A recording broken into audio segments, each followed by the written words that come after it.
नमस्कार, मैं हूं सुमित अवस्थी। खबरों की खबर में आप सबका स्वागत है। आज का ये विशेष बुलेटिन हम समुद्र तल से करीब 11,500 फीट की ऊंचाई से लेकर आ रहे हैं। जी हाँ, मैं द्रास में मौजूद हूं, उस वॉर मेमोरियल पे मौजूद हूं जहां पर कल 25वां यानी रजत जयंती समारोह करगिल की विजय का मनाया जाने वाला है। और ख़ास बात यह कि इस कार्यक्रम के दौरान प्रधानमंत्री तो आएंगे ही आएंगे, उन तमाम वीरों को बुलाया गया है जो इन्होंने कारगिल की शहादत में दी थी, उनके परिजन होंगे और करगिल के वो हीरोज़ भी होंगे जिन्होंने उस वक्त पाकिस्तान के छक्के छुड़ा दिए थे। उन खास लोगों को आर्मी की सौजन्य से आज यहाँ द्रास पे बुलाया गया। यहाँ लेमोच्चे एक पोस्ट है, वहाँ पर हमको ले जाया गया और वो परिजन के लोग भी वहाँ मौजूद थे। उस परिवार के लोगों के साथ हमने बातचीत की है। तो कुछ खास लोगों के साथ बातचीत को इस बुलेटिन में आपको सुनवाने वाले हैं, दिखाने वाले हैं। लेकिन ये भी आपको बता दूं मैं कि एनडीटीवी इंडिया के पास लगातार ऐसे लोगों के ये जो सीरीज़ है वतन के रखवाले, वो चली रही है। उसी के तहत हमने बहुतों के साथ बातचीत की है। कुछ बातचीत हम आपको और सुनवाने वाले हैं। एक चीज़ और, तो शुरुआत करते हैं इस कार्यक्रम की। सबसे पहले मैं आपको बुलाता हूँ एयरफोर्स के उस योद्धा से जो करगिल की लड़ाई के दौरान पाकिस्तान के कब्ज़े में चला गया था। और आप शायद समझेंगे इस बात को कि के नचिकेता उस वक्त में पाकिस्तान में उनका विमान क्रैश किया, वो पाकिस्तान में गिरे, पाकिस्तान ने उनको कैप्टिव कर लिया। वो के नचिकेता साहब अपनी धर्मपत्नी के साथ आज हमसे मिले। वो यहाँ मौजूद थे द्रास में। क्या हुआ था वो पूरी घटना बताई और साथ में ये भी समझाने की कोशिश की कि आने वाले वक्त में वो क्या करेंगे। और के नचिकेता साहब अब भारतीय एयरफोर्स को छोड़ चुके हैं और वो प्राइवेट कमर्शियल फ्लाइट्स उड़ाते हैं। जहाँ तक मेरी जानकारी है वो इंडिगो के पायलट हो गए हैं।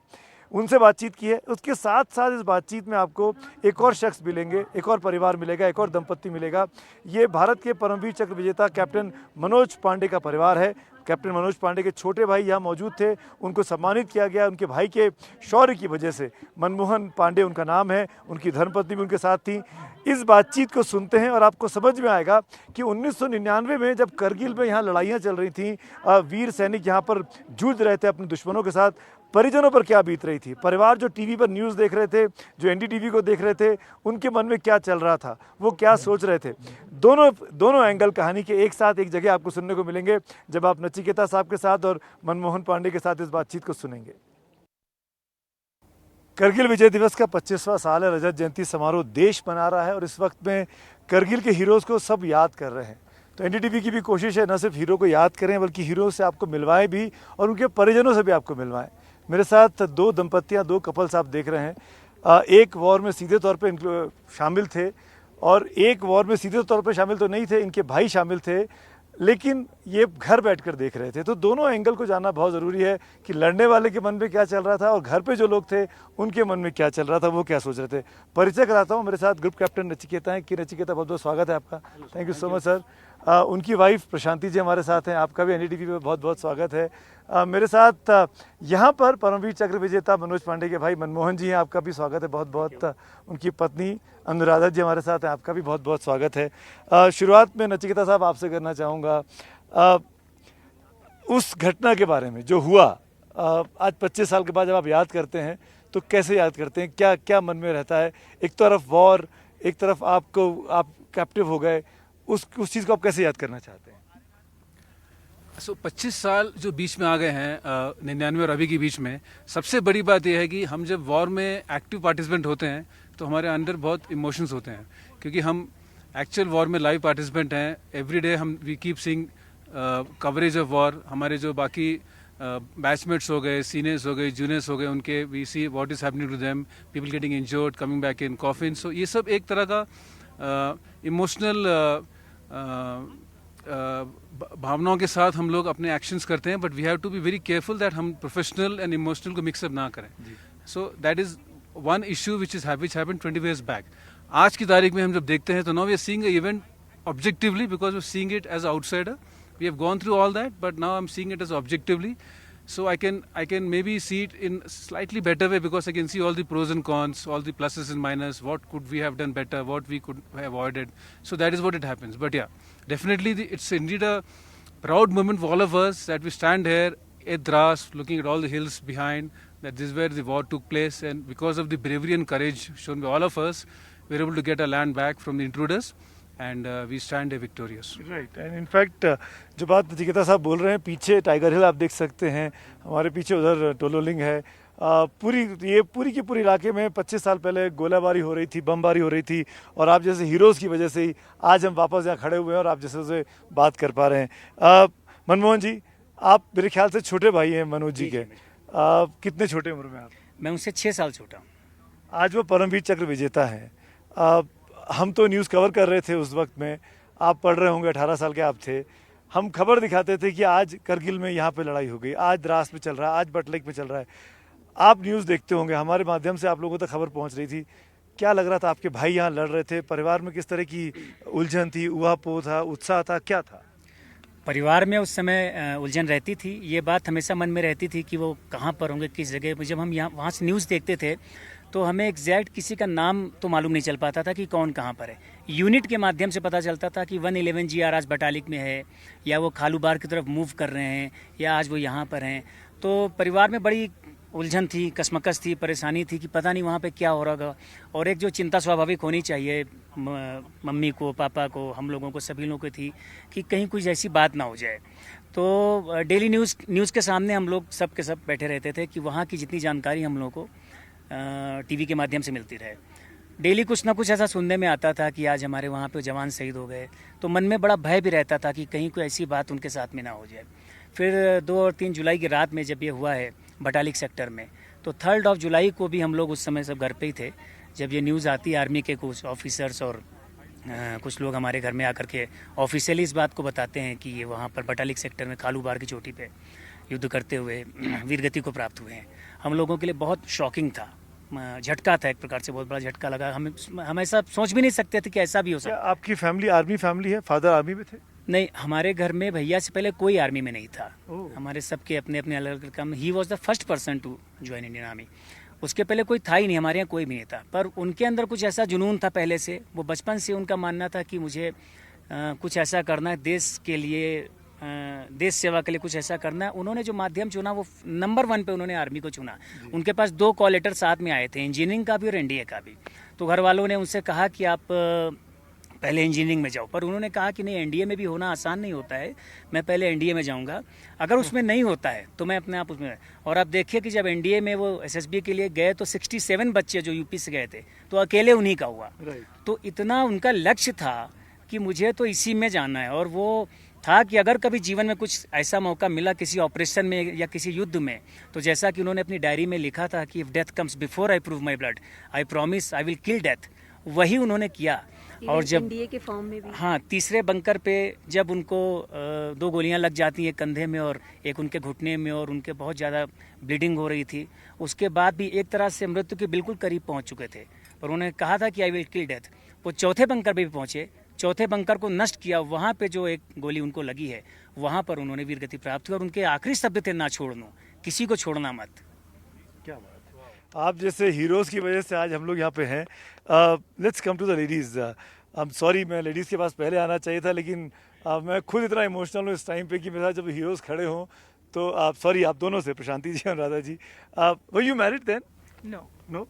आप कहाँ देख रही थी? आप जब करगिल वॉर चल रहा था 99 में, आप कहाँ थी और क्या कर रहे थे आप? मैं कॉलेज में थी, और जैसे सारे भारतीय टीवी को, you know, they were so glued to the television because media had played a very big role back then even now.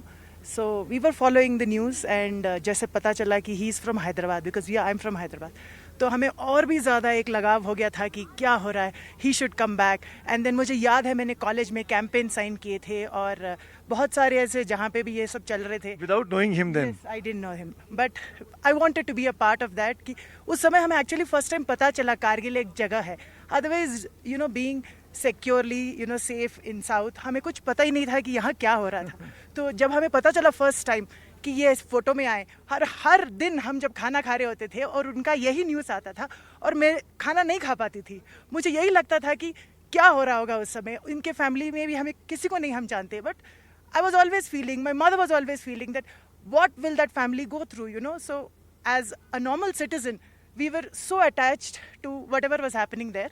And when he came back, we were very happy. I remember we celebrated at home but he doesn't know me then. I didn't know him then. मैं यही पूछना चाह रहा था कि आपने क्या ad campaign चलाया, जैसे आप बोल रहे सिग्नेचर कैंपेन चलाया नचिकेता जी के लिए, तो जब ये छूट कर आया, जब ये खबर आई टीवी पर कि पाकिस्तान ने उनको रेड क्रॉस के हवाले कर दिया और रेड क्रॉस से वापस हिंदुस्तान के पास नचिकेता जी लौट आए हैं, तब क्या रिएक्शन था, किस तरीके से आपने सेलिब्रेट We किया? were so happy कि मतलब ये घर आ गए और अपने फैमिली से reunite हो गए, और मुझे बिल्कुल अंदाजा नहीं था कि our paths are going to cross and destiny will, you know, bring us together. But I was very happy that he came back home, and so of many of my No, friends. you have given me a point again to ask कि ये कैसे हुआ, ये नचिकेता जी का offer आया, आपका offer गया, it's a love marriage, it's arranged marriage, Like I and told you, it was maybe, you know, arranged to love, because we didn't know each other. He doesn't know me, I didn't know him. But I followed the news very closely. when do you see him first in person? In person in 2001 when we first met. So then I could get back all the emotions. और शायद मैंने इनको ये सब चीज़ें इतना detail में बताया भी नहीं कभी, बट उस समय जब वॉर का जो ये मीडिया में ब्रॉडकास्ट और सब चलता था, तो हम तो बिल्कुल घर में हम रोज प्रे करते थे कि ये वापस आ जाए, वापस आ जाए, वापस आ जाए बस। आज नचिकेता जी फौज में नहीं है, आई थिंक आप किसी प्राइवेट कमर्शियल के प्लेन उड़ा रहे हैं, कैसा लगता है वो रोल और ये रोल, आपने दोनों भूमिका में उनको देखा है? तो वो एक अलग था, वो भी अच्छा था, and now he is also. What do you see? What is the biggest change? Yeah, it's obviously it's a big change because in both the roles भूमिका तो पायलट की ही है, बट वहाँ पे we are it's operational for the nation, for the service with very specific focus in mind when there is a mission. यहाँ पे it is a commercial, it's a private aeroplane and it has a own requirements of just doing a job in a private company. But as a pilot I think all flying is beautiful, all flying is divine and it's indeed a privilege to do this job. एक सवाल अनुराधा जी मैं आपसे पूछना चाहता हूँ, आप इस परिवार को जानती थी? सर जब पता लगा कि शादी हो रही है मनमोहन जी से, ये मनोज जी का, मैम की बातें सुन रही हूँ और कहीं ना कहीं मैं उस चीज़ को खुद से कनेक्ट कर रही हूँ. और जो बात आपने अभी बोली है, मेरे बहुत ही क्लोज फ्रेंड्स हैं 2-4 जिनको ये बात पता है. I was in college that time, तो मैं लखनऊ के IT कॉलेज में थी और ये गोमती नगर में ही लगभग पड़ता है. तो न्यूज़ में हम खबरें सुनते थे, सुनील जंग जी के बारे में सुनते थे, कैप्टन मनोज कुमार पांडे जी के बारे में सुनते थे. फिर वो एक टाइम आया कि रिचुअल्स हो रहे हैं गोमती नगर में उनके रिगार्डिंग, और हम जुड़ते चले गए बाय न्यूज़पेपर. ठीक है. फिर जब ये चीज़ें आई तो दिमाग में एक चीज़ आ रही कि ऐसा वहाँ हो रहा होगा, काश ऐसे ही किसी व्यक्ति से शादी हो मेरी. मतलब ये एक दिमाग में आई बात. मैंने शादी के बाद आपसे बताया भी था. तो मुझे ऐसे लगता है कि जब आप प्योर हार्ट से कोई चीज़ सोचते हैं तो वो नहीं तो उसके जैसा कोई आपको मिल ही जाता है. तो अब वो तो थे नहीं हमारे लिविंग वर्ल्ड में, तो आपसे मुलाकात हो गई और वो हमारी अरेंज मैरिज है, टोटली अरेंज. हमारे पेरेंट्स ने शादी तय की है. अब आप एक परमवीर चक्र विजेता के घर में ब्याही गई हैं. जी. ये मेरा सौभाग्य है कि घूम फिर के हमने जो सोचा, माइंड में एक बीज बना कि हम इस फैमिली का पार्ट होते, काश तो मैं बन गई. तो ये मेरे लिए बहुत ही सौभाग्य की बात है. एक लास्ट चीज़ और, क्योंकि group captain Nachiketa is here, उस दौर के बारे में बताइए ना, वहाँ कैसे बीता था, if you want to talk. जब आप उनके कब्जे में थे, पाकिस्तानी आपके साथ थे, क्या बीता, क्या हुआ था, बहुत से लोग जानना चाहते हैं. It was a tough phase. As being soldiers, we have our own training curriculum. उसमें definitely we are trained to handle that, but obviously it's very close to it, but it can't be realistic. So काफ़ी हद तक training हो जाता है, लेकिन जब actually होता है तो it's quite difficult in terms of handling it emotionally, mentally, physically. But yes, it was quite difficult, and those 3.5 days, 4 days where I was in interrogation cell, काफ़ी मुश्किल था, and I was mentally I was very clear that it won't get over now. I'm going to just become a part of this entire life, and people will forget. I'm very fortunate that very strong leadership back in India under Mr. Vajpayee's leadership, very strong military role played by our leaders, and a lot of media, billions of people praying for me all over the world. Everything happened to get me back to India, and I'm very thankful to God for that. मैं ज़्यादा नहीं पूछूंगा, उस पुरानी बातों को कुरेद कर और तो तकलीफ़ में नहीं करना चाहते हैं, लेकिन कुल मिलाकर बहुत बहुत शुक्रिया। इनफैक्ट शुक्रिया इसलिए नहीं कि आपने हमारे समय निकाला, शुक्रिया तमाम देशवासियों की तरफ से कि आपने उस जंग को लड़ा और जंग को जीत कर आज हमको इस मुहाने पर ला के दिया कि हम 25वां साल मना रहे हैं। Thank you so much captain, nice talking to you. Jai Hind, Jai Hind. Thank you sir, thank you Manmohan ji, thank you so much, thank you Anuradha ji. तो ये विशेष कवरेज लगातार जारी है एनडीटीवी पर। परिवारों से मिलते रहेंगे, मिलवाते रहेंगे और कोशिश करेंगे कि युवाओं को प्रेरित करें कि फौज में आओ और फौज को तुम्हारी ज़रूरत है आज भी। ये दिल मांगे मोर, ये किसी का विज्ञापन की बात नहीं कर रहा हूँ, ये बात कर रहा हूँ मैं करगिल की लड़ाई के संदर्भ में। आप समझ गए होंगे जब करगिल की ये विशेष सीरीज चल रही है वतन के रखवाले, तो जाहिर तौर पर जब मैं ये दिल मांगे मोर बोल रहा हूँ तो ये कैप्टन विक्रम बत्रा का नारा था। कैप्टन विक्रम बत्रा ने उस वक्त शहीद होने के पहले जो आखिरी इंटरव्यू दिया एनडीटीवी को, उसमें उन्होंने इस बात को कहा और उनके ये बात कहते हैं, उनके परिजन भी आज बताते हैं कि वो बार बार कहते थे कि भाई जब मैं लड़ाई से लौटूंगा या तो तिरंगा हाथ में लेके लौटूंगा या तिरंगे को मैं लिपट कर लौटूंगा, यानी विजय करके लौटूंगा। तो सकुशल तो नहीं लौट पाए थे कैप्टन विक्रम बत्रा, लेकिन उनके भाई, उनके जुड़वा भाई है, बिल्कुल उनके जैसे दिखते हैं, विशाल बत्रा, वो आज द्रास में हमारे साथ मौजूद थे, वहीं लेपोचिन पोस्ट पर। और जिस तरीके से जो शौर्य काम किया विशाल बत्रा ने, उनको परमवीर चक्र से नवाजा गया। मरणोपरांत उन्होंने दो बड़ी विजय उनकी टुकड़ी ने हासिल की थी और उस करगिल की लड़ाई में उनका योगदान कभी इस देश भूल नहीं सकता है। जो कुछ विक्रम बत्रा ने किया 1999 की लड़ाई में, वो तमाम चीज़ें विशाल बत्रा ने, जो कि फ़ौज में नहीं है, जो कि एक इन्वेस्टमेंट बैंकर हैं, उन्होंने अपने जीवन में उसको करके देखने की कोशिश की। वो उन्हीं चोटियों पर दोबारा गए हैं, भले ही 20 साल बाद गए, 10 साल बाद गए, लेकिन गए ज़रूर हैं। जुड़वा भाई थे, जुड़वा भाई का धर्म निभाया है। और दोनों भाइयों के लवकुश बनने की कहानी क्या है, क्यों विक्रम बत्रा साहब को शेरशाह कहा गया, ये तमाम कहानियाँ आइए सुनते हैं खुद विशाल बत्रा की ज़ुबानी। करगिल विजय दिवस के 25वां साल है ये, रजत जयंती समारोह देश मना रहा है और उस लड़ाई का जो सबसे बड़ा हीरो बनकर निकला था, अगर 25 साल पहले मैं आपको ले जाऊं तो वो एनडीटीवी का वो फुटेज जिसमें विक्रम बत्रा बोल रहे हैं, ये दिल मांगे मोर।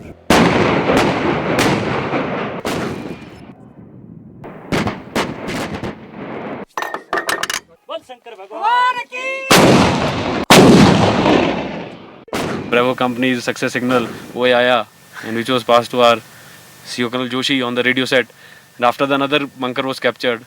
My company's success signal was ये दिल मांगे मोर।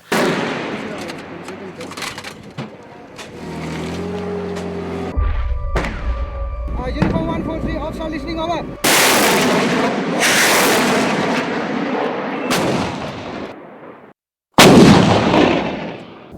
और वो ये दिल मांगे मोर लगता है था कि इस युद्ध का सबसे बड़ा नारा बन गया।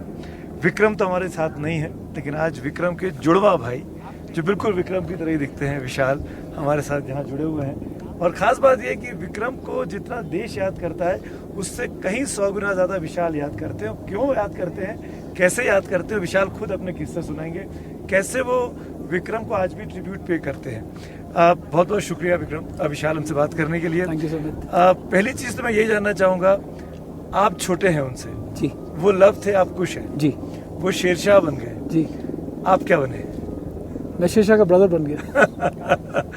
सवाल यही था, आप दोनों की दोस्ती कैसी थी, बचपन कैसा बीता और क्यों फौज में आना था, और क्या आपको फौज में नहीं आना था? हम दोनों की दोस्ती बहुत ही गहरी थी। आप सुमित जी जान सकते हैं कि जो ट्विन बॉन्ड होता है वो बहुत ही डिफरेंट होता है एक नॉर्मल ब्रदरहुड से। और हम दोनों का ड्रीम था, हम दोनों ने ये सपना इकट्ठे सजोया था कि हम दोनों फौज ज्वाइन करना चाहते हैं। और प्राइमरीली ये जो हमारा ड्रीम था ये इस वजह से बना था क्योंकि जिस स्कूल में हम पढ़ते थे वो एक आर्मी कैंटोनमेंट में था और वो एक माउंट ब्रिगेड हुआ करती थी। तो हमारा जितना भी डे शेड्यूल होता था स्कूल का, right from 9 in the morning until late in the evening, हम हमेशा ना सिर्फ फौजियों से सराउंडेड होते थे। और हमारा जो पूरी दिनचर्या होती थी, तो अगर आप एक क्लास भी लगा रहे हो, अगर फ्री पीरियड भी होता है, अगर आप ग्राउंड में खेल रहे हैं, तो we got to see only the man in the uniform, उसके सिवा हमको कुछ दिखता नहीं था। दूसरा, एक बार मैं पहले भी बहुत बार इंटरव्यू में बता चुका कि एक फेमस सीरियल आता था परमवीर चक्र, हम दोनों का वो फेमस सीरियल था। ये अलग बात है कि हम दोनों ने फर्स्ट एसएसबी इकट्ठे फेस किया। अच्छा। और विक्रम का सिलेक्शन फर्स्ट एसएसबी में ही हो गया था, इलाहाबाद सेंटर में हम दोनों एक साथ गए थे। Unfortunately I was not recommended, उसके बाद मैंने 2 बार और ट्राई किया, so I was not recommended by the service selection board for 3 times। तो जब मैं वापस देखता हूँ आज से 25 साल पहले, तो मुझे लगता है कि शायद मुकद्दर में ऐसा था, डेस्टिनी ऐसी थी कि वो चाहते थे कि ऊपर वाला खुदा चाहता था कि विक्रम एक शेरशाह बन जाए और उसकी लेगेसी कैरी फॉरवर्ड करने के लिए जो उसका दूसरा भाई है, जिसको आप शेरशाह के ब्रदर के नाम से भी जानते हैं और विशाल बत्रा के नाम से भी जानते हैं, एंड वो प्लीज कंटिन्यू करें। करेक्ट मी विशाल अगर मैं गलत हूँ, वो आपसे बड़े थे इसलिए वो लव थे और आप छोटे थे इसलिए आप कुछ थे, ऐसा कुछ था क्या? तो आई टेल यू क्या एक्चुअली माय मॉम, वो भी नहीं रही, unfortunately we lost her this year. तो जो ममा है वो लॉर्ड रामा की डिसाइपल थी और ममा का हमेशा रिचुअल रहा था, जो हमने बचपन से, मैं आज तक बोलता हूँ, ममा को भी कुछ गए हुए कुछ 5 महीने ही हुए हैं, कि वो रोज़ सुबह उठ के उनका पूरा रूटीन होता था कि वो रोज़ रामचरितमानस पढ़ती थी। और क्योंकि वो लॉर्ड रामा की डिसाइपल थी, इसीलिए उन्होंने हमारा नाम लवर कुश रखा था। और फिर शेरशाह कब बने?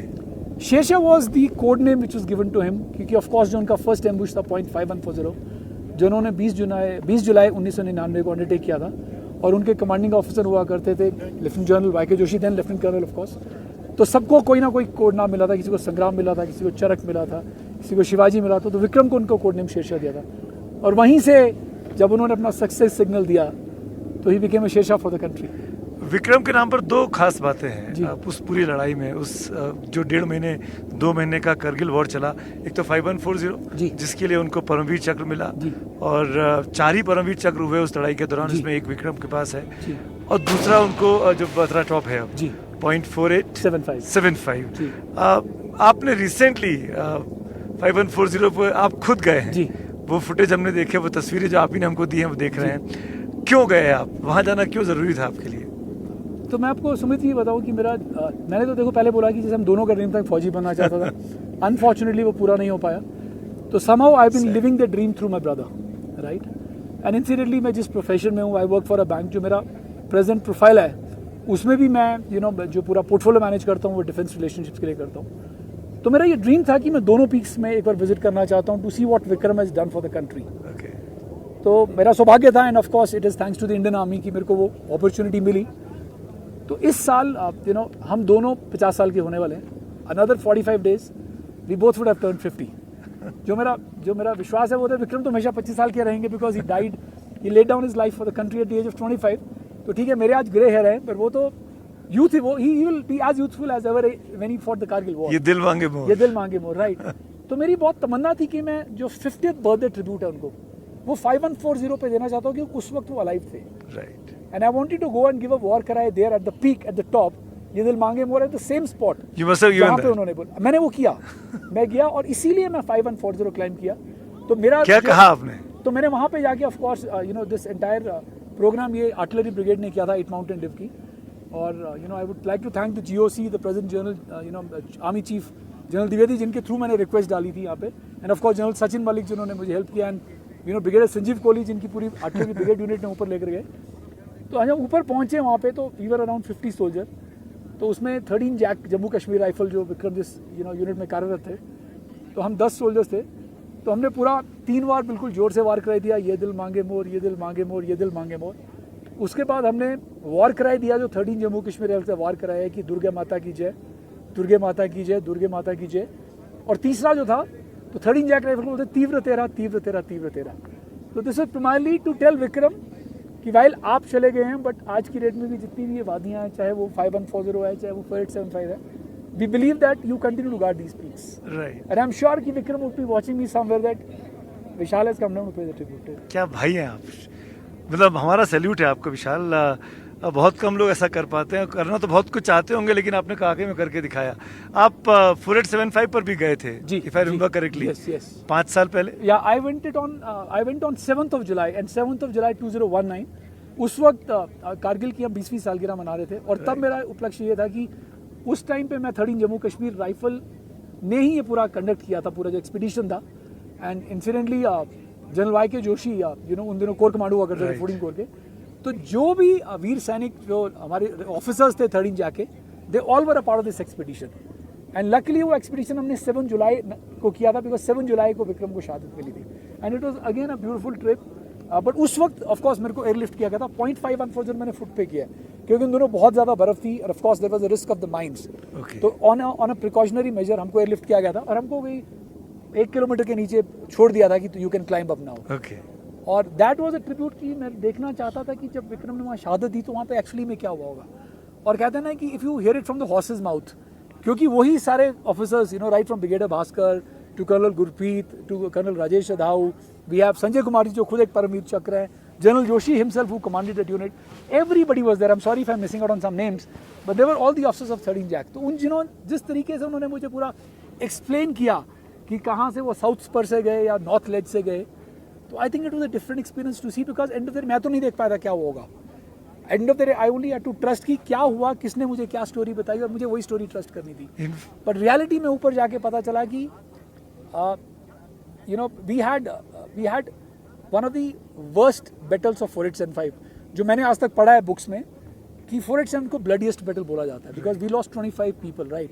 और आप देखिए इस पीक में 2 परमवीर चक्र और 1 महावीर चक्र, कैप्टन विक्रम बत्रा, संजय कुमार जी परमवीर चक्र, अनुज नैयर महावीर चक्र। तो क्या ही बहादुरी दिखाई होगी, क्या ही डिफिकल्ट ये पीक होगा कि जिसको कैप्चर करने के लिए हमें 2 परमवीर चक्र महावीर चक्र देना पड़ा। इनफैक्ट विक्रम बत्रा से तो मैं नहीं मिला हूँ, लेकिन विशाल से बात करके इतने पैशनेटली आप बात कर रहे हैं, मुझे ऐसा लग रहा है कि मैं विक्रम से ही बात कर रहा हूँ। अगर विक्रम आज होते तो शायद इसी अंदाज में और इसी तरीके से पूरे जो कुछ उन्होंने देखा, जो कुछ उन्होंने जीता, वो बता रहे होते। ये तो मैं एक पॉइंट बोलना चाहूँगा मुझे इस पॉइंट पे कि देखो, could be that being a twin brother I am carrying forward his legacy, but कहते हैं ना ये यू नो इसके 2 पहलू हैं देखने के। एक तो पहलू है जो प्राइड का है, that you know you are associated, and I think मेरे कुछ अच्छे कर्मा रहे होंगे कि I became the twin brother of Vikram, right. पर दूसरा ग्रीफ का भी है, ग्रीफ का क्योंकि वो इमोशनल बॉन्ड है, राइट। तो वो मेरा ये है, मुझे वो कई बार बात बहुत खलती कि काश विक्रम ये खुद बता रहे होते। और मुझे याद है कि thanks to the telecom department की जब मैं 4875 पे गया था और मैंने डैड को वहाँ से कॉल किया था, अच्छा, तो डैड ने मुझे पूछा कि तेरे को कैसा लग रहा है, और मेरा जवाब डैड को था I wish this call was given by Vikram 20 years back, and you won't believe it, when I went to 5140 I did a video call with my father and I showed him the peak. तो मैंने कहा काश ये विक्रम ने किया होता। So that is what sometime haunts you, and it you know it gives you a little feeling which is not a very I won't say not a good feeling, but he deserved to be speaking about the valor and the story. I can see you miss him a lot. Yes. याद आती है? Yeah, बहुत। ऐसी कोई चीज़ें जो जब याद आती है, जब आप करते हैं विक्रम के लिए? बहुत कुछ आता है। I think I can only feel it, I can describe it in the words, and I think that will go only जब कहते हैं जाना सबने, देखो everybody has to go one day, पर जिस तरीके से वो गए हैं, मेरे जाने के बाद भी उनकी शहादत तो लोग याद करेंगे। आज 25 साल हो गए, 25 साल में you know people have been remembering him like that is happened 45 days बैक। Everybody has to go one day, I will also go, but मुझे लगता है कि whatever pain I have will go only when I go, not before that. In fact Vishal, जो हम जितनी clips हमने देखी हैं उस वक्त की विक्रम की, उसको देख के लगता था कि बहुत ही हंसमुख, बहुत ही जिंदा दिल, बहुत ही जोशीले जवान थे वो। अमूमन ऐसा देखा गया कि जब ट्विन ब्रदर्स होते हैं तो दोनों का स्वभाव अलग अलग होता है, पर आपको देख के मुझे ऐसा नहीं लग रहा, मुझे लग रहा है कि मैं विक्रम से ही बात कर रहा हूँ। आप दोनों बिल्कुल आइडेंटिकल थे क्या स्वभाव में? वी आर आइडेंटिकल ट्विन्स, तो आइडेंटिकल में शायद होता है सिमिलरिटीज ज्यादा होती हैं, similarities you know run very very close and the looks run very very close. And Vikram of course you know मेरे से थोड़े से ज़्यादा जिंदा दिल थे, और उनका लाइफ का एक मोटो मेरे को बहुत याद है। देखो ऑफ कोर्स उन्होंने ये बोला था एक नॉर्मल कन्वर्सेशन में एक फ्रेंड के साथ जब कारगिल युद्ध शुरू हुआ, या तो मैं तिरंगा लहरा कर आऊँगा या तिरंगे में लिपट कर आऊँगा, लेकिन आऊँगा तिरंगे में, राइट। बट मुझे ये याद है कि जब हम स्कूल में होते थे, कॉलेज में होते थे, यार वो बहुत गट्सी था, वो विक्रम ना बहुत गट्सी होता था। तो वो हमेशा बोलता था लिव लाइफ किंग साइज। वो मुझे अब याद आता है कि बेशक वो 24 साल की उम्र में चले गए, but he live the life of a king. चाहे वो स्कूल में थे, चाहे कॉलेज में थे, you know we were very aggressive in sports, we both were nationals in table tennis, we both were nationals in karate, हम दोनों state level पे रोलर स्केटिंग किया करते थे। तो आई थिंक हो सकता है कि बिकॉज वी वर कीन sports persons both of us, उसकी वजह से भी पर्सनैलिटी उनकी बहुत ज़्यादा जिंदा दिल वाली थी, और आई थिंक वही उन्होंने वहाँ किया। क्योंकि मैं जब देखता हूँ ना, तो स्कूल डेज के जब मैं याद करता हूँ, कॉलेज डेज को याद करता हूँ, तो कई बार लगता है कि क्या उसने ऐसा किया है राइट। पर कई बार क्या होता है ना, जब वो वहाँ पे थे तो that's a moment of the truth. वो सिर्फ उन्हीं को पता था कि उनको क्या करना है, उनको जंप करना है, उनको हैंड टू हैंड कॉम्बैट में मारना है। और जब उन्होंने ये बोला कि ये दिल मांगे मोर, तो हम श्योर ही वाज श्योर कि अभी तक मिशन कंप्लीट नहीं हुआ है। बेशक हमने एक पीक कैप्चर कर लिया है, but India army is yet to finish lot of missions, and I think that's very carried on. Though we have talked a lot about Vikram, last question आपसे विशाल, आप क्या कैसे चाहते हैं, आपको दुनिया कैसे याद रखे? Very difficult to answer. I personally believe that I've done well in my career. God has been kind. मैं अच्छे पद पे कार्यरत हूँ. I'm a banker by profession, and primarily if I can continue to carry forward his legacy. देखो क्या होता है, एक तो होता है एक बंदा एक स्टोरी लिखता है, एक बंदा इतिहास लिखता है. He's written the history, but somebody has to tell the history. Somebody has to tell the story. तो मुझे लगता है कि शायद हो सकता है मेरी खुशकिस्मती है कि मैं उनकी स्टोरी लोगों से शेयर कर रहा हूँ. और उसी ले में मैं बोलूँ क्या होता है ना, समटाइम्स मैंने बोला कि there is a lot of pain also. तो हो सकता है कि somehow that pain gets subsided by the way of a storytelling when I talk about it. In fact Vishal, thank you so much. लेकिन मैं दो चीज़ें बोलना चाहूँगा अपने क्लोजिंग रिमार्क्स में. लिव लाइफ किंग साइज, जो कि विक्रम बोलते थे और विशाल उसको पूरा कर रहे हैं. हमारे साथ बैठे हुए हैं विशाल इस टाइम पे. और एक चीज़ और जो आपने जो एक मशहूर हिंदी गाना है कि क्या गम है किसको छुपा रहे हो, तुम इतना जो मुस्कुरा रहे हो. तो विशाल जो इतना मुस्कुरा रहे हैं इसके पीछे बहुत बड़ा गम है, बहुत बड़ी तकलीफ है कि उनके भाई उनके साथ नहीं है. Thank you Vishal, thank you so much. आप एनडीटीवी के लिए आए, मिले, बात की और हमारी खूब सारी शुभकामनाएं हैं कि आप ऐसे इस कहानियों को आने वाली कई जनरेशंस तक बताते रहिए, पहुंचाते रहिए. Thank you so much. Thank you. Kargil की लड़ाई करीब 2 महीने के ऊपर चली थी और उस दौरान करीब 550 के आसपास भारतीय सैनिकों ने वीर गति को प्राप्त की. भारतीय वायुसेना के भी उसमें कुछ जवान थे. आप पीछे देख रहे हैं लड़ाकू विमान यहाँ रखा गया है उन्हीं की याद में, उन्हीं की कंट्रीब्यूशन को सम्मानित करने के लिए. लेकिन करगिल की लड़ाई के दौरान कुल 4 लोगों को परमवीर चक्र मिला. 2 को मरणोपरांत, जिनका जिक्र मैंने किया, विक्रम बत्रा साहब और मनोज पांडे जी, माफ़ करिएगा. दूसरी बात अब हम कर लेते हैं उन 2 परमवीर चक्र विजेताओं की जो आज जीवित हैं, जो खुद यहाँ पर मौजूद रहे. और योगेंद्र यादव जी और संजय कुमार जी, इन दोनों शख्सियतों के साथ बातचीत की मेरे सहयोगी राजीव रंजन ने. उन्होंने खुद बताया कि क्यों उनको परमवीर चक्र जैसे भारत के सर्वोच्च सैन्य सम्मान के साथ सम्मानित किया गया है. आइए सुनते हैं राजीव रंजन के साथ उनकी ये खास बातचीत. 25 साल पहले इन्हीं पहाड़ियों में युद्ध हुआ था और भारतीय सेना ने पाकिस्तानी सेना को मार भगाया था. और उस जंग के जो हीरो हमारे साथ हैं, ऑनरी कैप्टन योगेंद्र सिंह यादव, यही टाइगर हिल है. बिल्कुल, ये टाइगर हिल है. और जब इस टाइगर हिल को देखते हैं तो 25 साल का वो द्वंद्व युद्ध आता है. पाकिस्तान की वो कायराना हरकत याद आती है जो छुप करके इन पहाड़ियों के ऊपर आकर के बैठ गए थे. उनको शायद ये एहसास नहीं होगा कि हिंदुस्तान की मिट्टी, भारत माँ की मिट्टी सिंगने और शेर पैदा करती है. लेकिन योगेंद्र जी, आप लोगों ने कैसे मार भगाया? नीचे से आप लोगों ने चढ़ना शुरू किया. सामने बत्रा टॉप है, टाइगर हिल है, गन हिल है, तोलिंग की पहाड़ियाँ हैं. ये सब पहाड़ियाँ दिख रही है. देखने से बिल्कुल आसान लगता है, लेकिन 15 से 18,000 फुट की ऊंचाई पर चढ़ना एकदम खड़ी चढ़ाई है. आप लोग कपड़े भी उस तरह से नहीं थे, ना हथियार थे. कैसे आप लोगों ने जीत की? वो जोश, जुनून और जज्बा था. वो भारत के हर एक नागरिक का इस हिंदुस्तान के सैनिकों के साथ में एक मॉरल सपोर्ट था.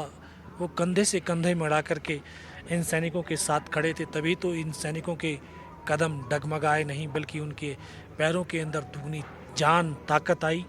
और इन पहाड़ियों पे देखो, इस तरह से जहाँ आप ये रिज ऐसे जा रहा है जी, ऐसे इस नाले से ऐसे होते, क्योंकि वो वहाँ से सीधा देखता था. ये पूरा उसने डोमिनेट किया हुआ था.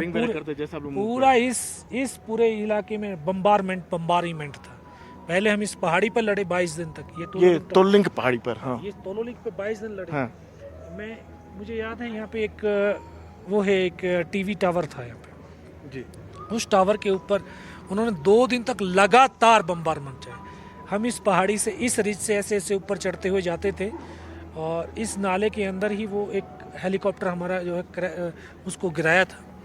तो ये तमाम वो पहाड़ियाँ हैं जहाँ पर हिंदुस्तान के सैनिकों ने अपने लहू से भारतीय सेना की जीत का एक स्वर्णिम अध्याय भारत के अध्याय में जोड़ा और पूरी दुनिया को ये बताया कि ये 13,000 18,000 फुट पहाड़ियाँ नहीं, अगर 50,000 फुट पहाड़ियाँ भी के ऊपर भी दुश्मन हमारे को कोई अगर इस तरह से देखेगा और इस तरह से चढ़ करके बैठेगा तो ये 50,000 फुट के ऊपर भी हिंदुस्तान के सैनिक मौत के घाट उतार सकते हैं। पाकिस्तान की गोली भी नहीं रोक पाए आप लोगों को। पाकिस्तान के पास इतनी ऐसी गोलियां नहीं हैं जितने हिंदुस्तान के पास सीने हैं, तो वो कितने ही गोलियां बरसाएं, लेकिन हिंदुस्तान के सीने कभी पीछे नहीं हटेंगे और वो अड़ते हुए चले जाएंगे। इन पहाड़ियों पर अगर आज भी पाकिस्तानी आ जाएं, सामने 5353 दिख रहा है, वो पाकिस्तानी एक टीस की तरह लगता है। वो लगता है कि मौका मिले तो फिर से वो लिया जाएगा। जब एक सही समय आएगा तो उनको वहाँ से भी धूल चुटाई जाएगी और वो भी वापस हम लेंगे उसको। और मौका मिले तो फिर से वो पहाड़ी पर जाएंगे लड़ने के लिए। बिल्कुल जाएंगे, बिल्कुल जाएंगे, बिल्कुल लड़ने के लिए तैयार हैं, आज भी तैयार हैं। कोई अगर उन चोटी पर अगर नजर उठा के देखे तो, अगर नज़र उठा करके देखी तो धड़ पर सर नहीं मिलेगा। ये थे परमवीर चक्र विजेता ऑनरी कैप्टन जो हैं यज्ञेंद्र सिंह यादव, जो कह रहे हैं कि इन चोटियों पर आज भी कोई बुरी नज़र उठा के देखेगा तो उसका धड़ नहीं बचेगा। कैमरामैन जेवियर थॉमस के साथ राजीव रंजन, एनडीटीवी इंडिया।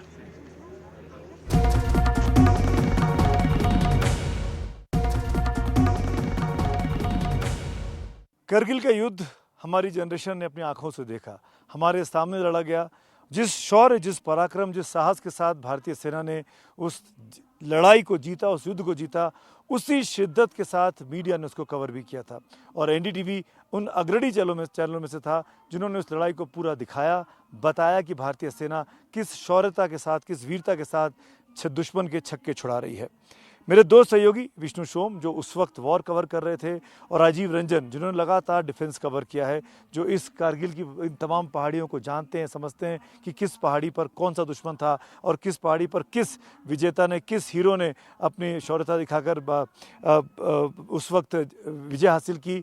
उन दोनों के साथ मैंने राजीव रंजन और विष्णु सोम के साथ खड़े होकर बातचीत की है, समझने की कोशिश की है कि वो दौर कितना मुश्किल था और आज 25 साल का जब वक्फा निकल गया है तो इस दौर में कितना कुछ भारतीय सेना ने सीखा है, कितना कुछ इसमें बदलाव आया है। आइए सुनते हैं इस बातचीत को।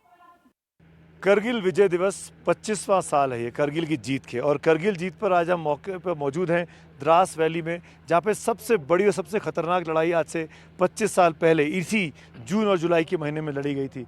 पीछे टाइगर हिल आप देख पा रहे हैं, और इस पूरी रेंज में 25 साल पहले इस वक्त में ज़बरदस्त तनाव का माहौल था। हालांकि 26 जुलाई को तो हमने ऑफिशियली विजय दिवस डिक्लेयर कर दिया था, अपनी जीत को अनाउंस कर दिया था, लेकिन 25 साल पहले यहाँ क्या हुआ था वो बताने के लिए मेरे साथ दो खास साथी मौजूद हैं। विष्णु सोम हमारे साथ एनडीटीवी 24/7 के रेगुलर चेहरे हैं, आप इनको देखते रहें, और 25 साल पहले भी वॉर कवर कर रहे थे, आज भी एनडीटीवी के साथ है और आज भी हमको उस वक्त की घटनाएं बताएंगे। और राजीव रंजन मेरे साथ है। राजीव, आपका भी बहुत बहुत स्वागत है। राजीव ने भी बहुत दिनों से डिफेंस को कवर किया है, इन तमाम घटनाओं को देखा है। तो विष्णु, मैं आपसे शुरू करना चाहूँगा, 25 साल बाद फिर लौट रहे हैं आप, आपने तो वॉर कवर किया उस वक्त में, कैसी यादें हैं, क्या कहना चाहेंगे?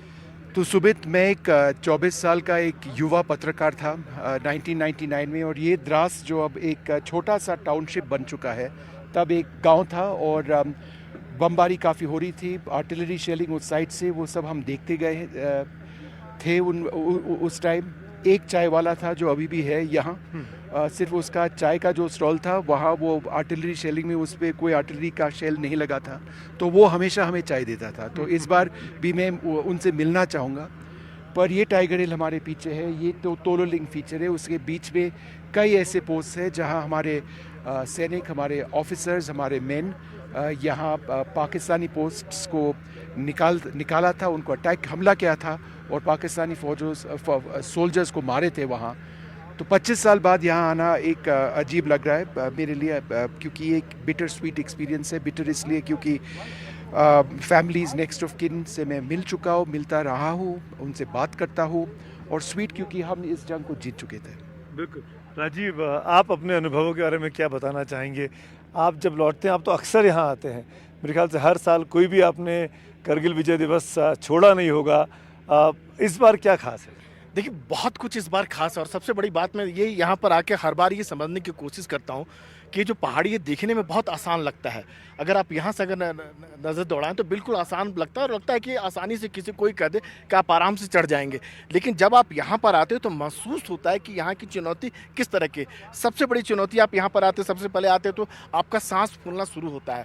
आप अंदाज़ा लगाइए कि 25 साल पहले जब हमारे सैनिक आए होंगे और उनको शुरुआती बस इतनी जानकारी थी कि 5-6 पाकिस्तानी मुजाहिदीन ऊपर बैठे हुए हैं और उसको देख के उन्होंने कार्रवाई शुरू की। उसके बाद कार्रवाई शुरू की, कैप्टन जो है सौरभ कालिया जाते हैं, फिर वो लौट के नहीं आते हैं। धीरे धीरे जानकारी लगती है कि 5-6 नहीं, यहाँ तो 5000 से भी कहीं ज़्यादा, अगर यहाँ से अगर बात करें तो बटाली तक जाएँ तो वहाँ बैठे हुए। तो उसके मुताबिक रणनीति बनाना और कैसे चढ़ाई चढ़ना कितना डिफिकल्ट है, कितना मुश्किल है। जब आप यहाँ आते हैं तो आपका सांस फूलना शुरू हो जाता है। तो जैसे सैनिक जो है श्रीनगर से या दूसरी जगह से आए होंगे और वो अपने आप को, शरीर को अनुकूल किए होंगे इस हिसाब से, और जब चढ़ाई चढ़ना शुरू किए होंगे, अटैक करना शुरू किए होंगे, दुश्मन आपके ऊपर बैठा हुआ है, हर तरह के उनके पास हथियार है, वेपन सिस्टम है। हथियार चलाने की बात तो दूर रही, अगर पत्थर अगर फेंक दें आपके ऊपर तो आपका मरना निश्चित है। कैसे, क्या जोश और क्या जज्बा और जो एक जीतने की ललक होती है हमारे सैनिक ने दिखाई होगी। हर बार जब भी मैं आता हूँ, मैं इन कई पहाड़ियों पर गया हूँ, यहाँ गया हूँ, बटाली गया हूँ, हर बार मैं यही सोचता हूँ कि मुझे इतनी दिक्कत आ रही है, हम कवर करने के लिए यहाँ पर आए हुए हैं। इनफैक्ट ये हर पहाड़ की चोटी में अपने आप में एक कहानी है। हर पहाड़ की चोटी कैसे वापस भारत ने एक्वायर की, कैसे भारत के पास आई, कैसे उन घुसपैठियों को यहाँ से मार भगाया गया, उनके कैंप्स को ख़त्म किया गया। विष्णु, उन 25 साल के बाद, क्योंकि आप लगातार 25 साल से डिफेंस कवर कर रहे हैं, एक्सटर्नल अफेयर्स कवर कर रहे हैं, आज की सिचुएशन में, तब पाकिस्तान में मुशर्रफ साहब जनरल थे, नवाज शरीफ प्राइम मिनिस्टर थे, आज भी नवाज शरीफ की पार्टी वहाँ पर रूलिंग पार्टी है। क्या आज 25 साल के बाद भी इस तरह की चीज़ें, इस तरह की हिमाकत, इस तरह की ज़रूरत क्या पाकिस्तान या उसकी सेना कर सकती है? नहीं, एकदम नहीं, क्योंकि यहाँ जो हमारे डिफेंसिव फॉर्मेशंस है, ऑफेंसिव फॉर्मेशंस है, वो कारगिल युद्ध के बाद जो सेटअप किया गया है, उस टाइप का अटैक पाकिस्तानी फ़ौज यहाँ कभी कर नहीं पाएंगे। इसके अलावा हमारे भारतीय वायुसेना के पास काफ़ी एसेट्स है, सैटेलाइट बॉर्न रिकॉनेसेंस एसेट्स है, सैटेलाइट से पकड़ा जा सकता है अगर कोई इंट्रूजन होता है यहाँ। हमारे रिकॉनेसेंस प्लेटफॉर्म्स है, ड्रोन्स है काफ़ी, तब 1999 में ड्रोन्स नहीं थे और जंग को ये ट्रांसफॉर्म कर चुका है। ड्रोन वॉरफेयर, उससे रिकॉनेसेंस, सर्वेलेंस, परसिस्टेंट कवरेज, ये सब है। और इसके अलावा हमारे पास तब आर्टिलरी गन्स जो थे, बोफोर्स गन्स तब थे, अभी भी है, पर इसके अलावा हमारे पास अब कई अन्य आर्टिलरी कैनन्स है, ज़्यादा पावरफुल बोफोर्स गन से है। हमारे सोल्जर्स के जो बेसिक वेपन था, इंसैस गन था, इंसैस गन फ़िलहाल अभी भी है, पर उसके अलावा काफ़ी नए सब ऑटोमेटिक वेपन्स भी उनके पास है। अब 6 सॉयर गन है, AK-206 आने वाला है।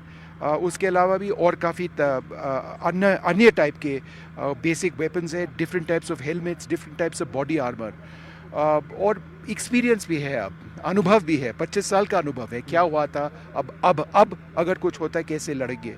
तो अब जो है इस पूरा इलाका, मतलब 15 से बटालिक को से तक लेकर यहाँ कोई आने वाला नहीं है, आ भी नहीं पाएंगे। अब पाकिस्तान सोच भी नहीं सकता, और जिस तरीके से पाकिस्तान को एक नहीं 2-2, 3-3 बार भारतीय सेनाओं ने, भारतीय सैनिकों ने मात दी है, उसके लिए आसान नहीं रह गया है। एक खास बात राजीव, मैं आपसे पूछना चाहूँगा, बीते 1 महीने से आप विशेष सीरीज़ चला रहे हैं NDTV इंडिया पर, वतन के रखवाले। आप तमाम करगिल के वॉर हीरोज़ से मिले हैं, बहुत से लोग जिनको मैंने देखा आपकी कवरेज के दौरान इस पूरे 1 महीने में, जिनके बॉम्ब लग गए थे, गोलियां लग गई थी, एम्प्यूट करना पड़ा बॉडी पार्ट्स को, वो लोग भी आज आपको मिलने वाले हैं, आप उनसे मिले। उनका क्या हौसला था, कैसा लगा था उनको, भारतीय सेना ने इन 25 सालों में उनकी कितनी मदद भी की? देखिए, सेना ने बहुत ज़्यादा मदद की। उससे पहले मैं आपको 1-2 चीज़ और बताना चाहूँगा कि ये अगर करगिल की लड़ाई 25 साल बाद अगर हम याद कर रहे हैं तो हमारे जो युवा सैनिक हैं उनके जोश और हौसले के लिए याद किया जा रहा है। आप अंदाज़ा लगाइए कि जैसे बात करें कैप्टन अनुज नैयर की बात करें तो उनका एज उस समय था केवल 24 साल, सगाई हो गई थी, 2 महीने बाद शादी होने वाली थी, लेकिन उन्होंने तय किया कि हमें इन चोटी पर जो पाकिस्तानी बैठे हुए, हमें उनको मार भगाना है। विजयन थापर, मनोज कुमार पांडे, ऐसे अनगिनत नाम हैं।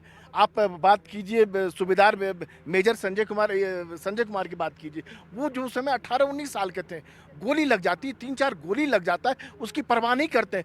दुश्मन के साथ हाथ से लड़ाई करते हैं, पटका पटकी करते हैं और उसको पटक के जो है उसको दम लेते हैं और उसके बाद तिरंगा वहाँ पर आते हैं। केवल बस इतनी ही बात नहीं करो, वीर नारी की अगर बात किया जाए, मेरी एक वीर नारी से मुलाकात हुई थी। 18 ग्रेनेड्स में उनके पति हुआ करते थे, राजेंद्र यादव उनका नाम था।